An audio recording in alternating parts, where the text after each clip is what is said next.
Alright, man. Here's the Ruckus. Said it's been a fun build. I had a great time building it, playing with it, and everything like that. As you see, the front's pretty much stock. Not anything too elaborate. I have the stainless bars up here on top. Those top tabs used to actually mount the gauge, and with the bars being so low, the gauge couldn't be there. So they actually bent back if you ever wanted to bolt something else on there, like GPS and all that. A lot of those guys take those off. I just left them on there. I did mount the gauge right up here on top, right off, just basically an L bracket. It's crazy sturdy. It doesn't go anywhere that way. At least you know your speed, and it doesn't look terrible. The battery is a LiPo race battery. It has this always on it for you. I just kind of droop it right here in the front. With the cap, I'll put it on there. It's always had a balance charger on it. So it's great. It does wonders. But yeah, when you're not using it winter time, plug this in. You can get you a motorcycle or a trickle charger that has it. Basically just stays on there, keeps your battery float basically. Battery's right here in the inside on this left hand side here. But that's always a good, nice little option to have, so you don't always have to get in there to it. Factory turn signal still on there, factory lights obviously. Nothing done to the forks, they're still factory. You do have foot pegs down here. Those are a solid steel bracket bolted down the side here. Oops, sorry, let me pay attention. Solid steel bracket bolted straight down the sides. Not a big deal. Stainless bolts, don't have to worry about it. Stainless in the inside. This side is a little torqued down. It can be bent back, that's not a big deal. Just pop something on there and bend it back. I noticed it actually just when I rolled it out here to do this video for you. Never really noticed it before, so it must have been like a pothole or something I got. But like I said, nothing's hurt, nothing terrible. I still have the factory plastic on the bottom. A lot of guys take those off. I liked it. It's nice to have somewhere to put your feet. You can take those off and put anything in there. I'm sure you know about it. Like I said, there's the gauge. There's the hole. The guy before me tried to put a large gauge. I think he tried to do the tack gauge or the speed gauge, mile per hour, right in here. What he did is he actually drilled or cut it in the wrong area. There was a box here, the unlimited box that's in there now. It's right in here on the side, so that gauge was too big to go in. I never knew what RPMs I was making, so I just basically bought this gauge, wired it up, put it in there, and rode it all the time. It never comes out. Does great. You don't have to really worry about it. Stainless bars, you can see. Top clamp, and all the buttons and everything work. The only thing when you go to an unlimited CDI box that this does not work anymore. To turn it on and off, all you gotta do is turn the key. Other than that, it's good to go there. This is the factory seat bar here, but I actually did cut it, and I heated it up and flattened these out to put these bolts in.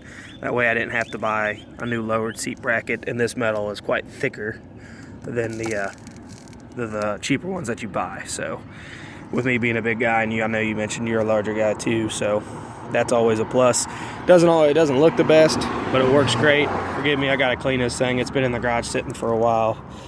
This is all just plasti dip. You could peel this one day if you wanted to and strip the whole bike down. And it's red underneath. It's not anything crazy. It's not a great paint job. It's not an elaborate paint job. It's just, I wanted white, it was red, and I didn't feel like going to get it all soda blasted and powder coated and all that when I was building it. It was winter time. There's the stretch that you can see. It is a nice, very thick metal. I would say probably 3/8 or to 1/4 inch thick steel plate. All cut, welded. It's great. Zero issues with it. It fit perfect when I built it. Never had any problems with it. It is 9.5 inches of stretch. Some of these guys are going to 12 and such like that. That's too long. 9.5 is plenty long for this bike. Any longer than that, you're not going to have any fun riding it, trying to get it around. That's how I feel, at least. Custom stainless plate there for the radiator, keep it cool. Never once had an overheating issue with this as much as I always rode it. When you're sitting there, no matter what, it's always great. Never overheated on me. I made this tube here to support the muffler. Some people don't. Some people just literally have them coming off and just hanging and dangling. I needed some support. I didn't want anything, just basically didn't want all the stress of this hanging down. These were welded on by me here. These are 2 couplers to get to the size of the muffler of in here. This is a Two Brothers Black Series. It's, if I'm not mistaken, I think it's right around like a $200 some muffler. I got it off one of my buddies with a street bike. He wasn't going to use it. Worked great. Sounds great. Love it. It looks pretty decent, I think. I mean, it's a big can for a Ruckus, but it still looks nice. Back, you can see there's plastic dip a little overspray everywhere. I never got around to just getting around and doing it. I always had, once it got nice, I just wrote it. Liked it, enjoyed it, everyone likes it. This stuff just needs to be cleaned. Like I said, it needs a good washing, which I can do. That's not a big deal for you. Factory taillights, turn signals, brake light, they all work great. I'll show you here when we start it up. Factory clutch here, but does have the clutch springs. Does have some stiffer clutch springs in it. Clutch looks great. Last time I put it on or looked at it and all that, not a big deal. You got an open plate here, so it did take away from your kickstart, but you'll get all the factory stuff with it. I did this for the cooling of the clutch. Once you start getting into the different weights on this, start spinning your clutch faster and such like that, this will actually start to overheat if you're not careful, the clutch here. But with this open side like this is all billet aluminum. It's all CNC'd out. Once it's open like this clutch has never overheated since. Actually, it never really overheated before, but you can start feeling it not grab as well, you know. But, wow, perfectly fine now. It does have a Ninja scooter variator in there. The weights are tuned. They're tuned for my weight. Like I said, you're a larger guy, so you shouldn't have a problem with it at all. That's the thing when you stay with the 49 cc's, everything needs to be tuned to you, basically, the rider. So many times of opening this up and changing the weights, getting it right for the RPM, getting it right for the top end, and found that happy medium. It's perfect. It'll run you, 40, 45, 50, depending on what you want to do. 50 if you got a long stretch. Like I said, it is only a 49 cc, but 38 to 43, 44 all day long. Gets there quick, gets you riding. You don't have to worry about the traffic or anything like that. Custom made intake out of copper. I was actually going to go like a white and copper theme on this bike, but I made this out of copper, out of some of the larger piping, and the top here, filter, and then this is actually the tip of the factory rear fender cut off, heated up, molded it around here so it grabs air and basically like a ram air. This intake works amazing with this setup for some reason. I tried every other one that they make out there with the big uni filter, and then a couple other things, a couple other ones that people tried, and I could not get this thing to ride like it needed to.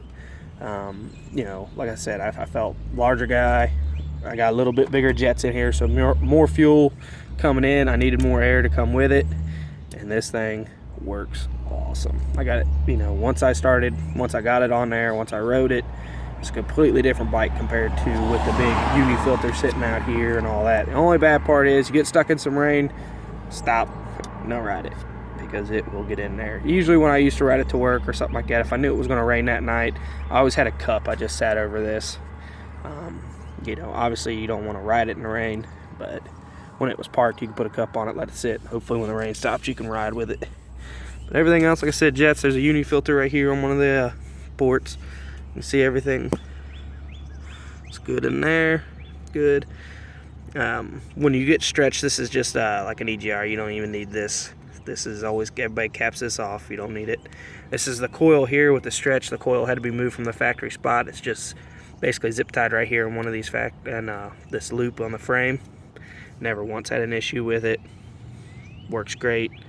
The wires, let's see, those white wires that you see coming down, that's for the RPM gauge up there, so you can see what you're running at. Yeah, with the unlimited CDI in here, like it says, it's unlimited, so it will let the motor go as high as you want. You always want to stay right around or below 10,000 RPMs or so. 10,000 is screaming for this motor. It will get there. It can get there very quick if you're not watching sometimes. But you know, I always watched it and kept it below 10,000 RPMs, and like I said, this motor has no problems getting to where you need to go. We'll start it here. You can see the gauge will count up and down. Just like any other factory option, you need to have your brake on before you start. So brake down, locked. Put this here. Like I said, this doesn't really matter. Sorry, I was getting a phone call there. This doesn't really matter here, but I always put it on there to start. Started great, started smooth. Like I said, it's been sitting in the garage a while, so not a big deal. With this RPM and something to do with the unlimited box in here, once you push this up, then you'll actually start getting the true RPM readings.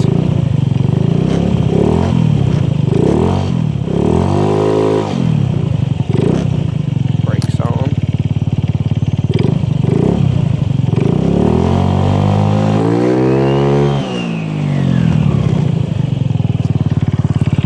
See, everything's working back there. Clutch is spinning.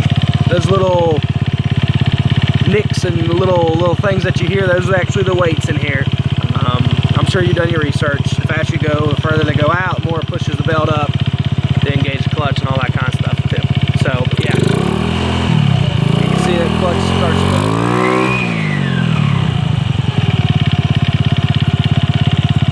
spinning. Coil over, like I said, no problem with me on it. When I first built the Ruckus, I was actually a lot heavier than I am now. I was probably around 260, 270, maybe even a little bit more. Rode it at that time with that coil over. Like I said, it is completely adjustable. Zero issues on that now. I did have the factory one on there, and it always bottomed out, so that's when I went to that larger one, and it worked great. Let's see here. Let's go over your turn signals. Turn signal left. Go to the back here. Left's on. Turn signal right. Go back here to the right. Right's on. Alright. Brake light. Off, on. People know you're coming. You need those with this little thing. Trust me. People do not watch sometimes. Lights. Low. High. Low. And they always get brighter. You know, they run off anything just like a golf cart and all that. They get brighter as you rev. Yep. There you go. But like I said, man, it's a great little Ruckus. I love it. I just don't have time for it. I bought me a new toy here, so Ruckus has kind of got neglected. And she's just sitting here. But any more questions, man, let me know. Appreciate it.